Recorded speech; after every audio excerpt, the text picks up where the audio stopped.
Honestly, I tested the lighting to see if it was okay, and it was fine. And then I laid down and turned the camera on, and it's not fine. It's too dark. Hang on. Oh, God.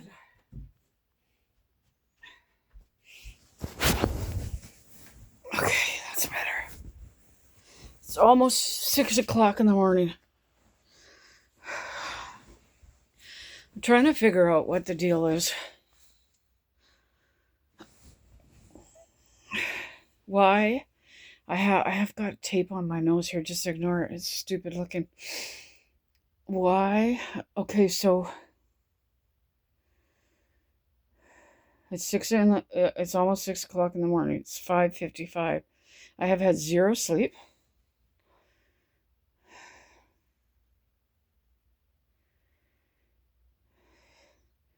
I don't even know how to explain my story to anybody because there's no short version.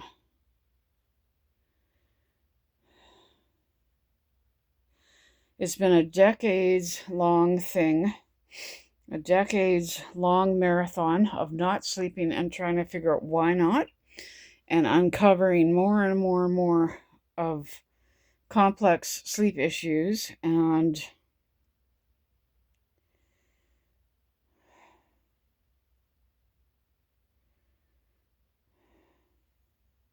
I'm panting from just running over there to open the door.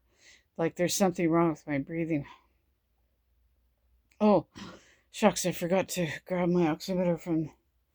Hang on, I gotta get that because if I don't do it now, I'm gonna forget again. Hang on, I gotta get my overnight oximeter. Sorry. Otherwise, I'll forget it all night.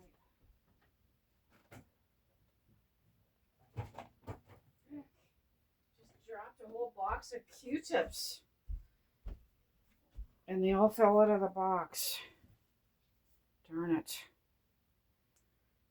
Just dropped a whole box of Q-tips into a dusty basket in the bathroom that needs to be cleaned out. Sterilized Q-tips, right? Like clean Q-tips. Okay, so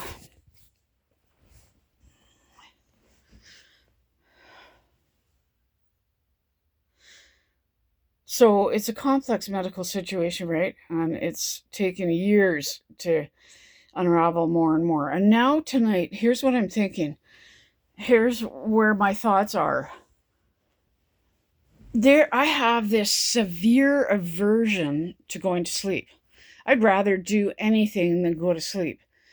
And I wonder why. Like, for decades, I remember 15 years old, and I'm gently sleeping with like my hand under here.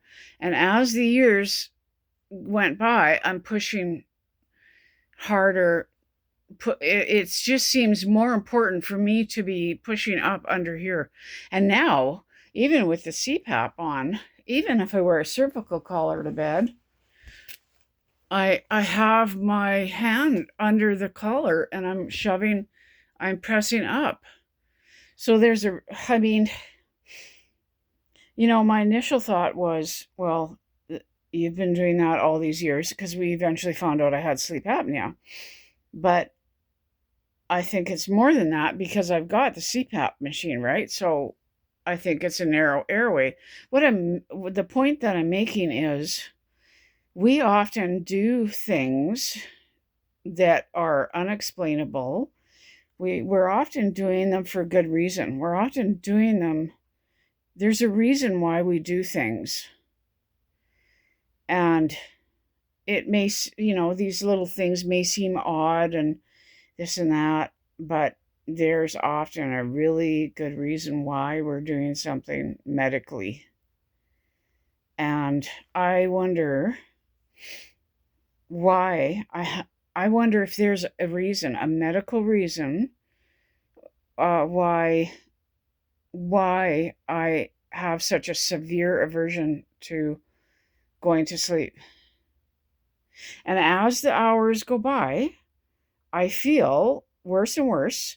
My spine feels worse. My nervous system is getting more like I can feel it from my brain down to my spine. I can feel the pulling, and I can, as the hours go by and I'm awake, whether up in the living room or laying in bed, there's more distress in my head and my spine. And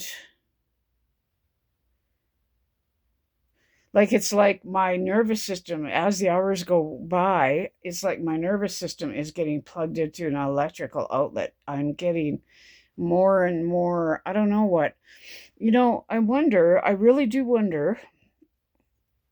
Sometimes I have this idea, and I'm sure lots of people thought this when I, developed severe sleep apnea and I got the CPAP machine. I think a lot of people thought, oh, well, you're going to be all right now. No, I'm not going to be all right because I can't breathe. There's more going on here than just sleep apnea. And the hope was that I would start sleeping the minute they gave me the CPAP machine. That never happened. And I've got a lack of drive to breathe, but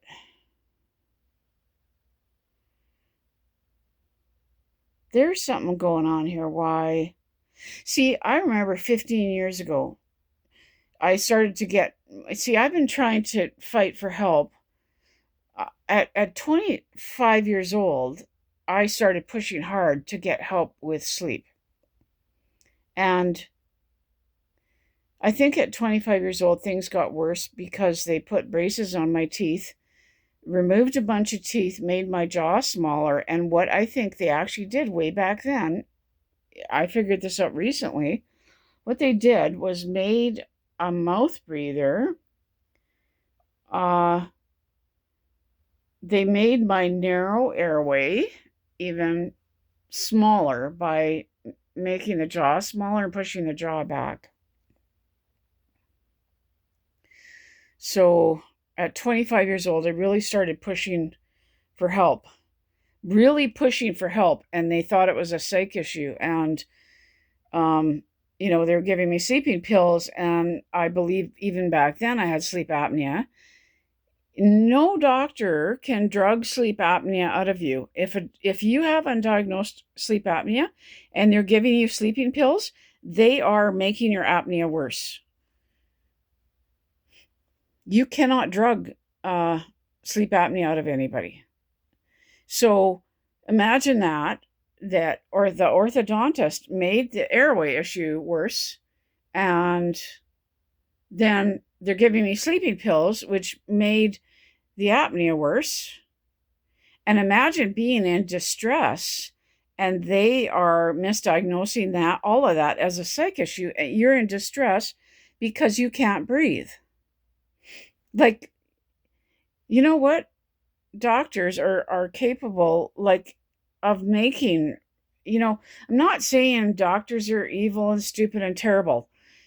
They're anything is anything can be misdiagnosed. Anything, like, we should never discount what a patient is saying. You should never, society, other doctors, families, friends, we should never take the word of a doctor over a patient. We should never discount what a patient is saying and just blindly believe the doctor, because mistakes can be made with anything, right?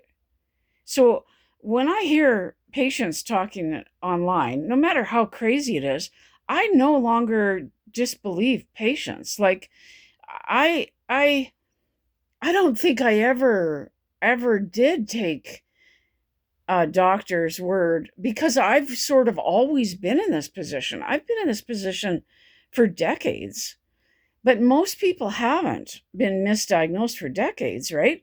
And, I think the average bear out there, and I've seen this like hundreds and hundreds of times, they'll take the word of a doctor that they've never met or never seen over the words of a patient that's in distress online. And I don't, I try hard not to disbelieve patients, because someone can seem wildly out of control and crazy, and they can seem mentally or emotionally completely out of control, but they're actually in medical crisis. And when you are in medical crisis and terrified or struggling to breathe or falling down because of a neurological issue or this, that, the other thing, you can seem like you're having a mental health crisis, right? Like, I seen a woman in the psych ward when I was visiting someone I knew. She was completely out of her mind and delusional and psychotic. And she had a vaginal, and she had just given birth and lost it. And she had an infection. They finally found out that she had an infection going through, her whole entire system, and she was losing her mind. I know another story. This girl started getting paranoid and just losing her mind. She was escorted out of the office. I forget if security or who came to get her, took her to the psych ward, and determined she had a severe sinus infection. She was losing her mind from the infection, right? So, I mean, you can get crazy from medical issues. You can seem, whatever. And, or, or you could be, seem unhinged because you're not sleeping. And people think, oh, you need mental health care when it's actually coming from from a total medical crisis, right? So it's past 6 o'clock in the morning. Yesterday, I went to bed at 9:30 in the morning. That's when I fell asleep. And I'm just, there's gotta be a reason this is happening. And I used to have thoughts thinking, well, okay, then now that I've got CPAP, I got this, I had to fight for the CPAP machine. Nobody believed that I had sleep apnea. When I got the CPAP, we all assumed, okay, well, I'm going to sleep now. That never happened. I truly was hoping, but I suspected maybe it wasn't going to happen. I was hoping that this severe avoidance of going to bed is coming from, because I didn't know it for years, but I was stopping breathing. Like 15 years ago, I was really clearly saying to doctors, I am terrified to go to bed because something is happening to me when I'm asleep. Something bad is happening to me. 15, 20 years ago, I'm really stressing to doctors, there's something wrong when I'm asleep. Something terrible is happening to me when I'm asleep. Nobody believed me. I had sleep apnea. So, and oh my God, they just plied me with tons and tons of sleeping pills. You guys should, I wish I could show you the reports. I wish I could show you. I wish in the comments that I could post photos of all the drugs they gave me. Like, they seriously screwed up, misdiagnosing everything. So when I got the CPAP 6 years ago, I was hoping that maybe this severe avoiding of going to bed is coming from me not knowing that, that I'm stopping breathing at night. But that never happened. Getting the CPAP never helped with not sleeping. And it never helped with, I was sleeping 1 or 2 hours a night. It never helped me. I never got the CPAP and then I started sleeping 6 or 7 hours a night. That never ever happened. I'll have to make another video.